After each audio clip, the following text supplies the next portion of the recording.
गौर करी हम लोग रामा कवि के लेखनी का कहते हैं। सर से सृजन सरोह की होती सदा,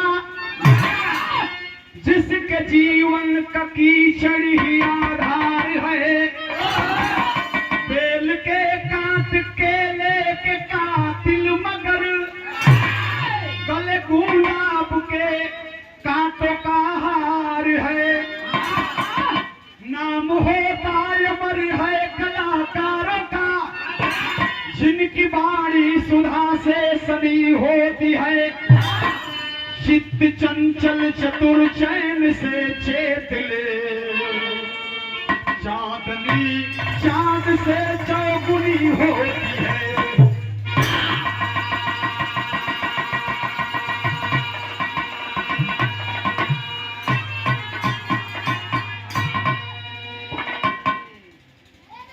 चित्त चंचल चतुर चैन से चेत ले, चांदनी चांद से चौगुनी होती है। कौन अलंकार हो जाए इंटर कॉलेज में पढ़ ले हो तिवारी ना जानते आजकल थोपी बेचत हो कहते हो कि तू कन्या पर से लेके आओ थी और घर वाले पहुंचे थे नहीं हरिया में से लेकर लूट लेते हो। तो हम कहले कि 1 किलोमीटर इनकी घरवा से चटिया में के लेके चटिया ना देख रहे हो तू दूसरी कंपनी के लिया हो तुम्हारे घर की उधार पाई देत हो ना। तो बड़ा सुंदर भाव लिखा गया है बिरहा में। एगो बड़ी खूबसूरत गीत लिखल गई है।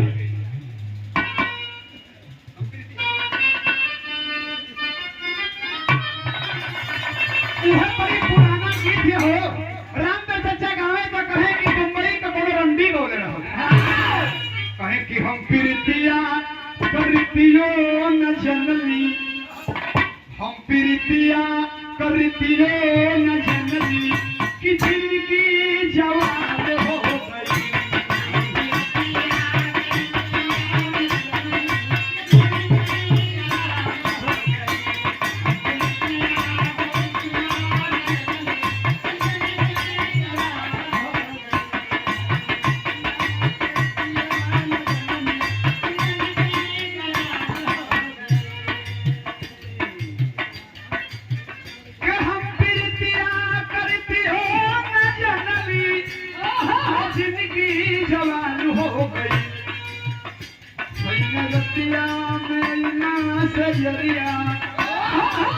अरे सैया सुतले में सजरिया कि उसके बिहान हो गई।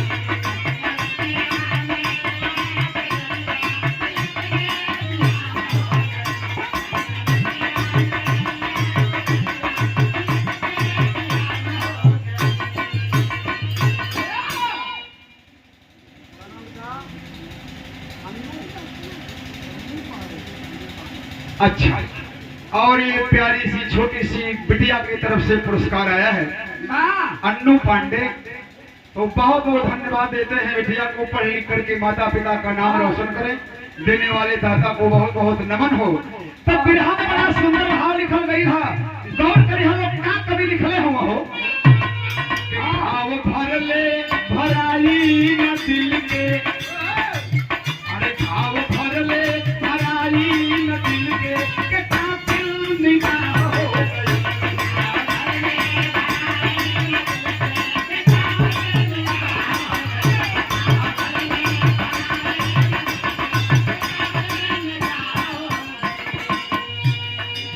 अरे भाव भर ले भराई न दिल के हई कातिल निगाह हो गई।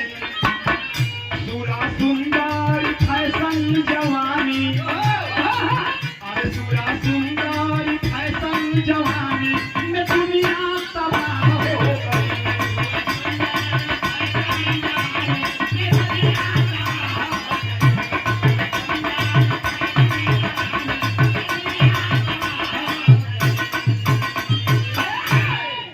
ए दुनिया के बर्बादी का खाली 3 गो कारण बा, सुरा सुंदरी या फैशन। कपड़ा कितनो महंग कीनत हो तो दुकनिया में लिखल बा के फैशन के दौर में गारंटी की इच्छा न करें। कपड़ा 1000 रुपया मीटर रही, खसक जाई तो दुकानदार का गारंटी एको दिन करना पा। तो ये दुनिया यही में तबाह बा। केहू दूसरा बड़ा पैसा वाला को बारात आई बा, बड़ा खर्चा भई तो पड़ोसी खाली ये खातिर बेचैन बा कि उनसे कम ना हो तो तबाही का यही न कारण बा। अपना ओढ़ना पर गोड़ लिखे पसारल जात, बाहर निकाल दिया जाता। तो भैया हो, इस समस्या समाज का हुए बिरहा में नजम में हमारे कभी बड़ा सुंदर भाव लिखले हो।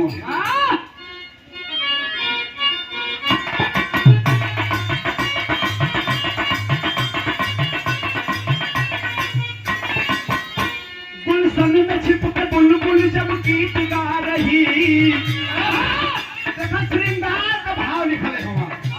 गुलशन में छुप के बुलबुल जब गीत गा रही, कलियां भी खेल दामन खुशबू लगा रही।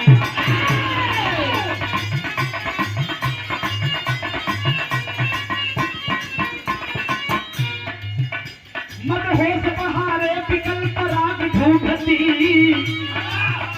मदहोश बहारे बिकल पराग ढूंढती, अरे सावन भी यौवन के सीने की आग ढूंढती।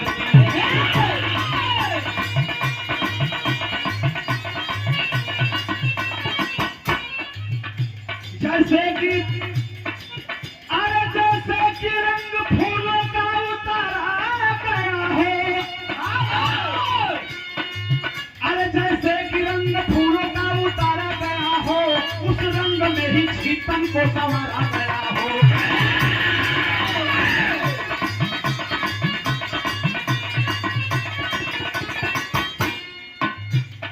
ए बाबू देखा, इस श्रृंगार के बिरहा हमार कवि लिखला एगो छितन नाम के नर्तकी हुए जे के बेसिया कहल जाला।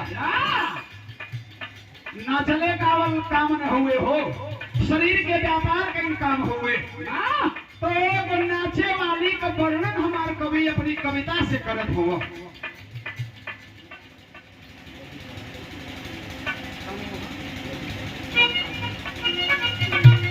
और ये पुरस्कार आ रहा है इस श्रृंगार के भाव पे परम आदरणीय माननीय श्री लड्डू पांडे जी, आपके तरफ से 201 रुपए।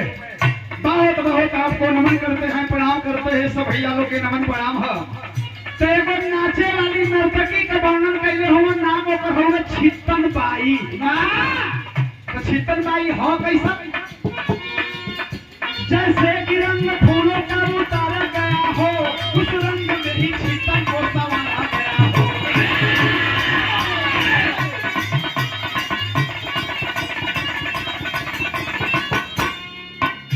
उस कोठे की मलिका का काशी में शोर था, उस कोठे की मलिका का काशी में शोर था, कैसे मिलेगी कब कहाँ हर दिल का चोर था।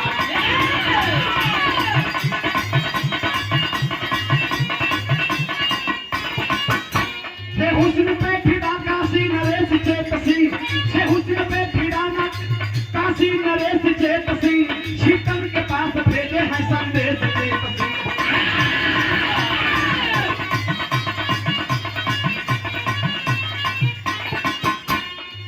अरे भादों में छठ उत्सव पर आना पड़ेगा, मैं खाना मोहब्बत का छलकाना पड़ेगा।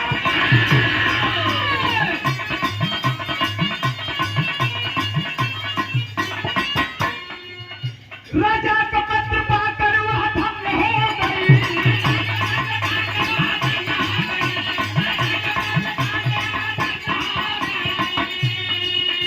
जाकर मोहल्ला शिवाला खोदों में खो गई।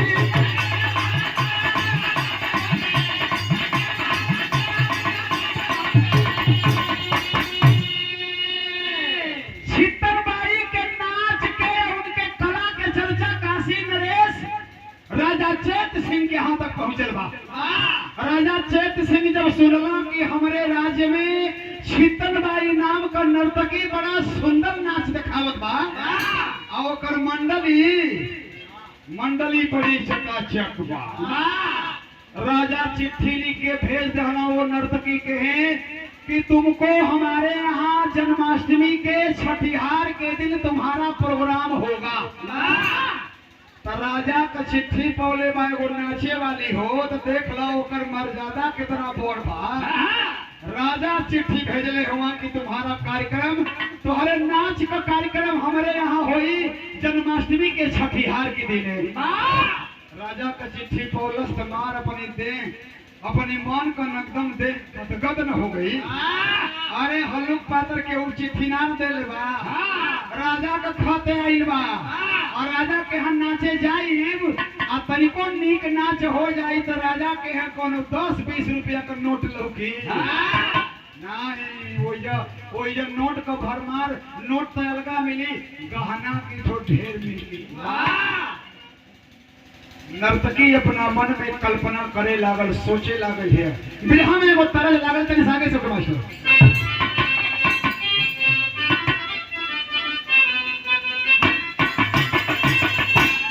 बड़ी पुराना गीत है वो, आप सबके जमाना का गीत है वो। कैसे गवाई हो? अरे तौबा कैसे है नादान घुघरू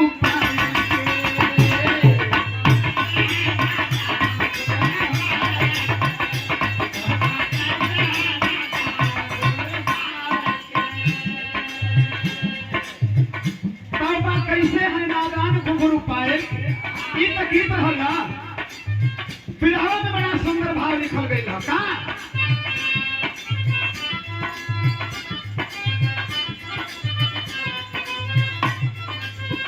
पहुंचल छितरबाई का मंडली राजा के द्वार पर। छठिहार के दिन जन्माष्टमी का दिन हो, बड़ा मगन लोग हुआ, आज जवार का लोग टूटल हुआ कि आज राजा के यहाँ 1 नंबर का नाच देखे के है। लेकिन गई तो सजल कैसन रहल छितरबाई, होठे लाल गुलाबी गाल चाल कुछ ऐसन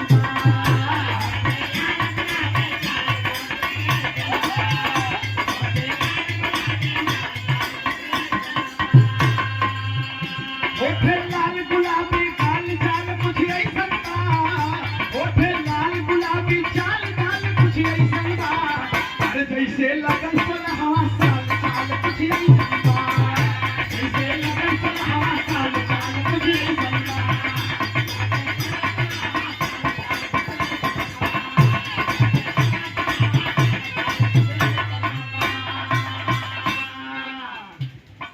पी पी करके रस फूलों का मधुर राग पाई हो, मधुर राग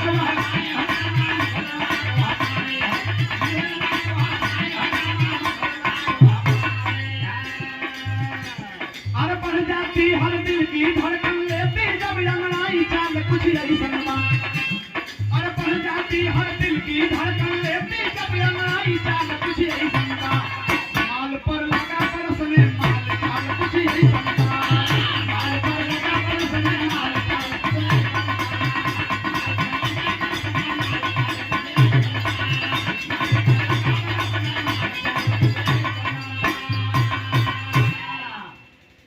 जब छितरबाई का नाच होखे लगना, दादा हो दादा हम का कही, बुढ़वा कुल अपन चश्मा उतार के देखत हूँ, केस किए जोरा एकदम आगे जाके बैठल हूँ कि तनी नीक से देख ले है बड़ा पानी गिर समुद्रिया बिल कहीं बंद हो जाओ। तो कभी लिखला कि माल पर लगा बरसने माल चाल कुछ ऐसन बा। माल का मतलब रुपया होले, माल का मतलब छितरबाई रहना, तो छितरबाई पर अब रुपया का बरखा होती है। लाइन से लाग के बुढ़ौलो देख हम अल्लाह है सूरती खातिर 10 गो धैल रहे बाकी ले ला सूरतियों को पैसा दे भल लोग तो बाबू हो। लेकिन जब छितरबाई नाचत रहल ना, इतना खूबसूरत रहल, लेकिन कहल जाला कि चंद्रमा में भी दाग होला ना, वो छितरबाई में भी एगो कमी रहल।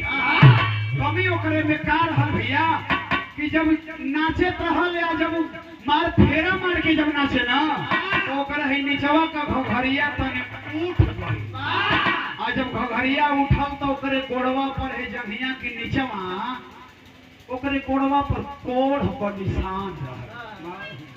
राजा राज सिंहासन पर बैठ के नाच देखत हुआ, आज जब ओकर कोढ़ का निशान राजा देखना तो नाच तुरंते रोकवा देना। रुक जा तबला वाला हल्का कला से बात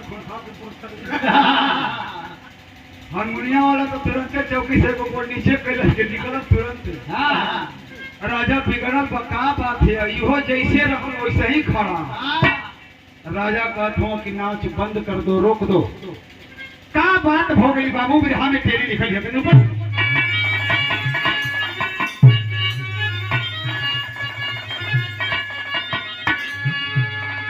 रामा रामा ये देखो बड़ी पुराना तेरी का धुन है। हाँ बड़ा जमाना में गावल जाए। आजकल तुम्हारे नमूना को फेंक दिया था, लेकिन बुढ़ऊ लोग कितना रस लेके गावे के। अरे रामा रामा कोढ़िया छितन बाई सुभरे।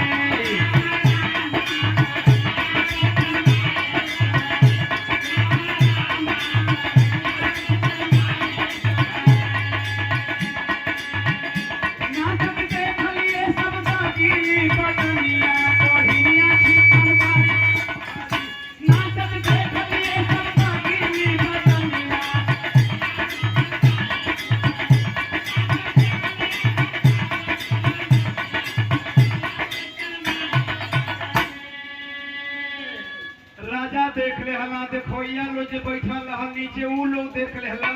राजा का था कि रोक दो, नाच नाच नहीं होगी। हाथ जोड़ के पूछत बा काहे सरकार कोनो कसूर हो गई, गलती हो गई का? तो किस्मत की कश्ती डूब गई, हसरत का साहिल दूर हुआ। किस्मत की कश्ती डूब गई, हसरत का साहिल दूर हुआ।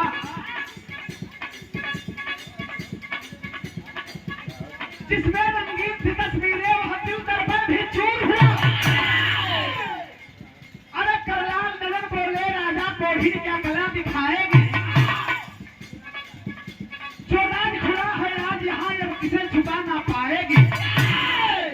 राजा साहब कहत हुआ कि तू इतना सिंगार पटार गई कि हमनी के महफिल में नाचे एलू, लेकिन तुहरे में आए बात तू कोढ़िन हो, आ तू कोढ़िन हो के हमनी को कबे राके तू दे छो देली बे पब्लिक के तू नाच दिखावे आई है।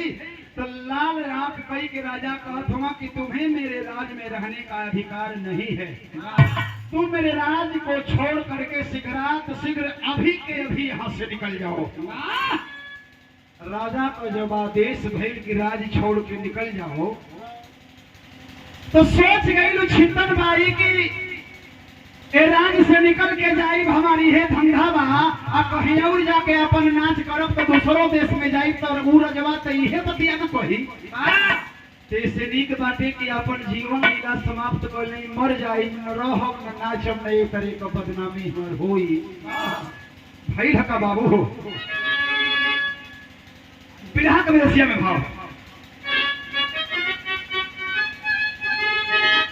अरे गंगा किनारे जाके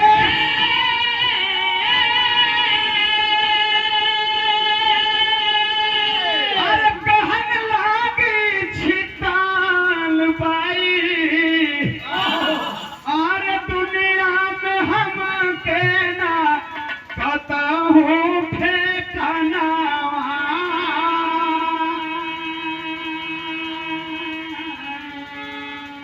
भइल जन्म जहाँ देह का व्यापार जहाँ, बहिन और बेटी के ना मिले आस था।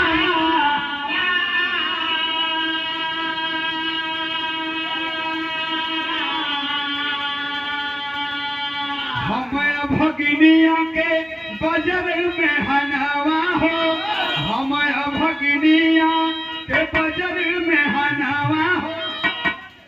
अरे यही बदते चलली अपना पारना।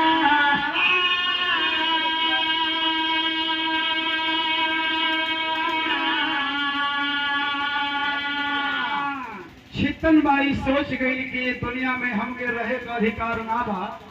जब हम कोढ़िन हो गई, हमारा राजा अपने राज से हमके बेमुरौवत निकाल दे, हमा के निकाल दे, हमा किया था राज छोड़ दे, और नहीं तो जाके कहीं कुआं तालाब में डूब के अपन जान दे दे। तो हमको मर गईला में ही हमार भलाई बा। छितन बाई सोच रहल बा कि हम अपन प्राण दे रहे गंगा के किनारे, सोचत विचारत पहुंचल बा। तो कहल जरा देखा गंगा के किनारे जब पहुंचल बा छितन बाई ना तो कहल जरा के जाको राखे साइया या मार सके ना का बात होती है हमें वो तरल लागल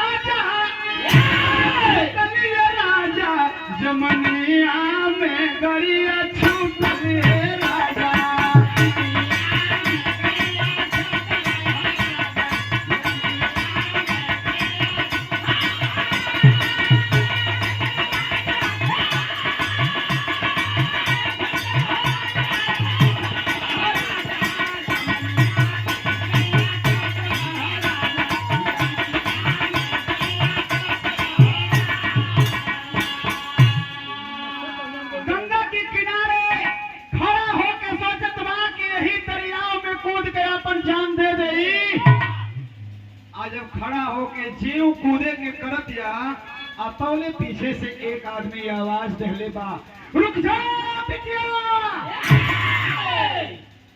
के आवाज दे दिहल हो के आ गइल हो जो लड़किया के बचावे खातिर तो दूसर की हो ना रहले बाबू अखोर पंथ के महान संत बाबा कीनाराम इस वाकया को समझ गए कि यह लड़की अपने प्राण देने के लिए गंगा के किनारे खड़ी है। बाबा कीनाराम उसी रास्ते से जा रहे थे।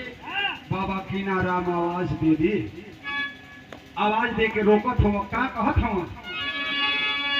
कहे कि अरे रो आए बेटी रो आए बेटी विपतिया में मती रो आए बेटी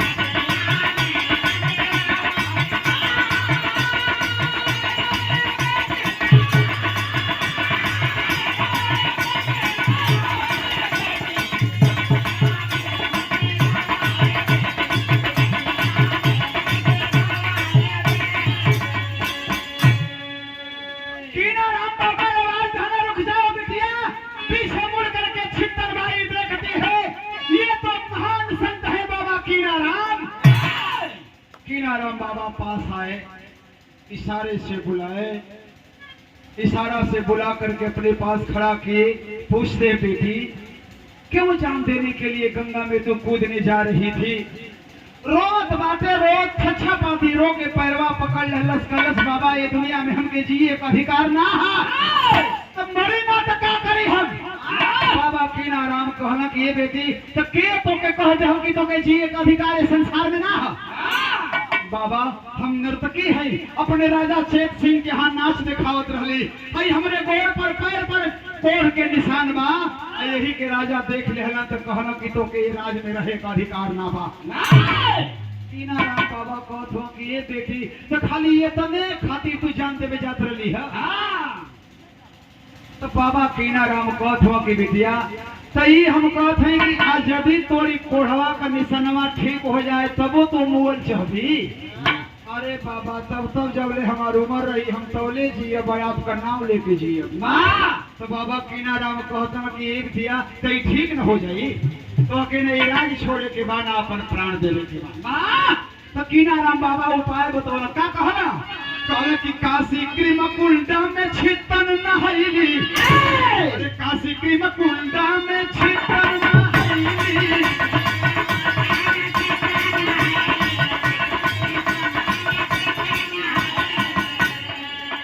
अरे बाबू निकल कुल सुभर होई गई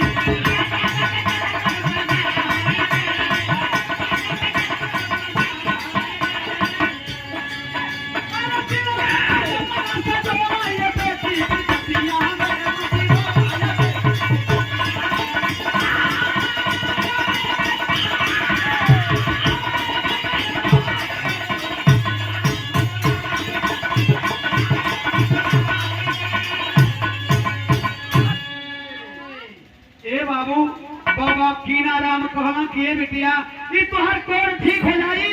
अरे काशी में एगो क्रीम कुंड हुए और वही क्रीम कुंड में खाली स्नान कले बुन बेटी तो तोहर कोढ़वा को रोगवा ठीक हो जाई। तुलसी बाबा खाली नहा ले तो हाँ हो हमार बात मान लो, जा नहा के तो वही हा, एक बात देख ली का होई। गैल काशी क्रीम कुंड में स्नान कैलस, आज बुड़किया मार के वहां से निकलल तो गोड़वा का कोढ़वा एकदम ठीक हो गई। जैसे गुण शरीरिया बा ओके समझे ना आवे कि कहां हमारी निशानवा रहल ना, नीक हो गई। आज जब नीक हो गई ना तो अब तो एरिया के न रही, अब कहाँ जाई रात छोड़ के, कलश के अब जाई ना, फिर नाच शुरू हुई। अब फिर राजा देखी उनका मजबूरी बाकी बोले हमके, फिर गई अपने मंडली के सजाए बजाए के चारों तरफ नाच करत बा। फिर चर्चा राजा के यहाँ गई, एगो नाचे वाली आई बा। राजा के फिर बोलावत हूँ अपनी वही अगली साल के छठ उत्सव पर जन्माष्टमी के दिने। भाव निकल गई विधा का पापट।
राजा जब बोलवला है साज धाज के कोई बा, आज जब अपने मंडली के पुरुषाजिमन के लेके आज पहुंचल, जब नाचे लागल ना तो एगो देखोइया के दूगो धरवैया लागल है।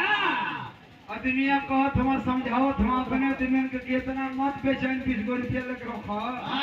राजा का दरबार है, तुरंत टाका लग जाई।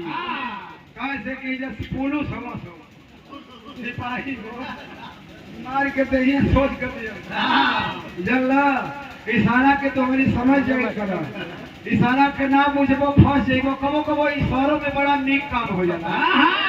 एगो पंडित जी गइला अपनी चढ़ाई में तो गइला खाए खातिर तो कुल चीज वो बुढ़िया परोस देले रहल, खाली पापड़ ना देले रहल।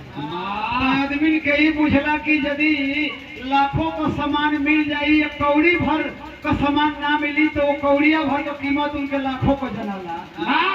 तो पंडित जी के कौन मिलल, पपड़िया ना मिलल तो कैसे मांगे कि हमके पपड़िया चाहत हिया। तो कहत हुआ कि देखबू बुढ़िया माई बड़ा संजोगे निक बाकी आज तो से भेंट हो गई। बुढ़िया पूछत कि का भइले बाबा, काहे ऐसा कहत है? अरे रास्ता में आओ तो ये बड़ा बढ़िया कीड़ा भेटा गइल। तो बुढ़िया पूछत कि ये बाबा केतवत रहल है? तो वो कहत बन कि जहाँ हम बैठल बाड़ी यहाँ से हो पापड़ की दौड़ी इतना लंबा रहल है।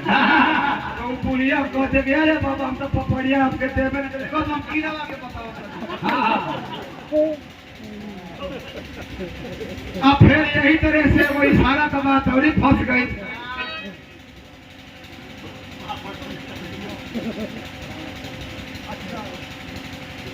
देखली हम फेसबुक पर तो परम आदरणीय माननीय श्री रामचंद्र चौहान जी आपके तरफ से हमें सम्मानित किया गया है। बहुत बहुत आपको हम नमन करते हैं। 101 रुपए से आपने सम्मानित किया, बहुत बहुत प्रणाम करते हैं। तो बात फंस गई, कितने ही इतना ढीठ होला कि आज यहाँ तो जाए कर नावे न ले। ही तो ही भाई कहे जाला कि एक दिन को पहुना, दूसर दिन को ठेहुना, तीसर दिन पहुना हो गए केहुना। तो पहुना ही एक दिन का नहाता है ना, घी में दाल में घी मिली तो सरकार दिन से भाई कि दे बिस्कुट पानी सवेरे पिए, 1 बजे रात खुदे निकल जाइए।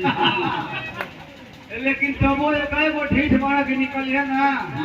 तो यही तरह एक जना रहला जाए ना तो मेहरुआ कहत या अपनी मर्दा से कि कहो जैहना या तीसरा दिन भी कुलवाई लगना तो मर्दा कहता कि अभी सफेद में बना के फुलौड़ी खिया फुलौड़ी दे कि 9 दिन का नाम ना ले लगी तो मेहरवा कहते कि कोई कैसे चाहिए तो बहुत हुआ मर्दा बताओ तो उपाय कि सुन हम तो आज अपने में झगड़ा कर जाइए आज झगड़ा कर जाइए ना तो कहते कि हमन का झगड़ा करिए तो ये कैसे जाइए बुझली का हो जाए तू उपाय हम न बताई देखिए हम झगड़ा कर जाइए आई चल जाइए तो दोनों मर्द मेहरारू घर में से उठल कर निकलत हो मेहरारू कहते कि तू जो भला बाप खाली हमें के डांटेला खाली हमें के डांटेला आज हम खाना ना बनाई देखी तो तू का पहुंचेला आज खाना ना बनाई तो वो सुनला तो कहत कहां कि भाई आज मलकारे के ना मिली तो हमार तो ठिकाना तोले वो अपन छोड़ा और धीरे से उठौला इतना झगड़ा कर दो निकल गई और जब निकल गई ना तो मर्दा कहते कि अरे वो चल गई हमारे अब का रोवत है तो कहते कि कौन हम सचो का थोड़े रोवत नहीं हम तो झूठे रोवत नहीं तो मर्दा कहते कि हम तो के झूठे ही का डांटत नहीं कोनो सचो का डांटत नहीं और तो झोलवा ले ले फेर आ गई हम को कोनो सचो का कह ले हम तो झूठे ही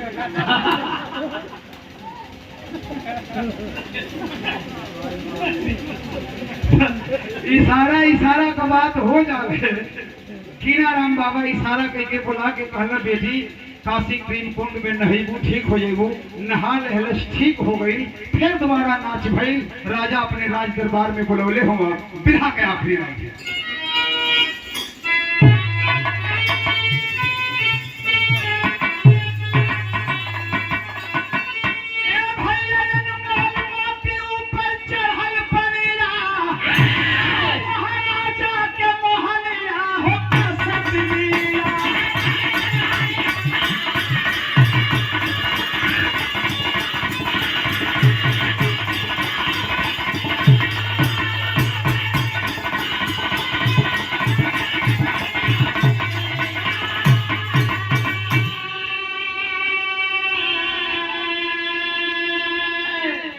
नाच रहे थे चेत सिंह दिन के दर्पण को थाम अरे खुद होकर चित्तर को दिए तब एक गाँव इनाम भैली गाँव कमल के नीरा होता सबरी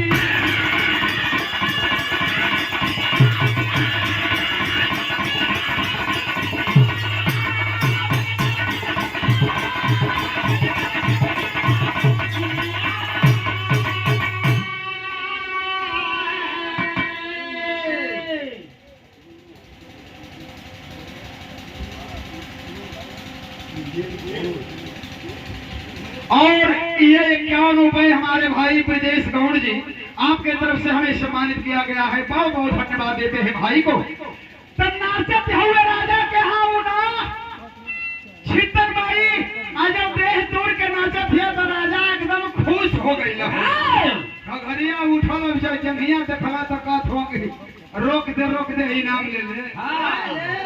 इनाम ले का लेवी तवन बताओ तवन तो के दे राजा से कहते कि जवन आपका आशीर्वाद मिल जाई हमरा खातिर सिरोधारे बा राजा के एक गांव इनाम दे देला राजा रहना कोनो मामूली आदमी थोड़े रहला एगो गांव इनाम दे देला कहला कि ये गांव से कर वसूल के तू अपन जीवन यापन करी है अरे जवले जवनिया बतौले तो सट्टा होई और जब जवनिया खत्म हो जाए तो कोई सट्टा करी ना करी बैठ के खोकई गौवा तो के मिलल ही ना तई तोरी जिंदगी भर खातिर रही एगो गांव पा गइल राजा का गोल लगल से बड़ा शहर के राजा का धो बनल ये तो का कहत हुआ कि जब तक जीवित रही छितर काशी में रही मशहूर और वही का छितर बाई का बना है छितुपुर सच्ची काशी के कहानियां होता सबरी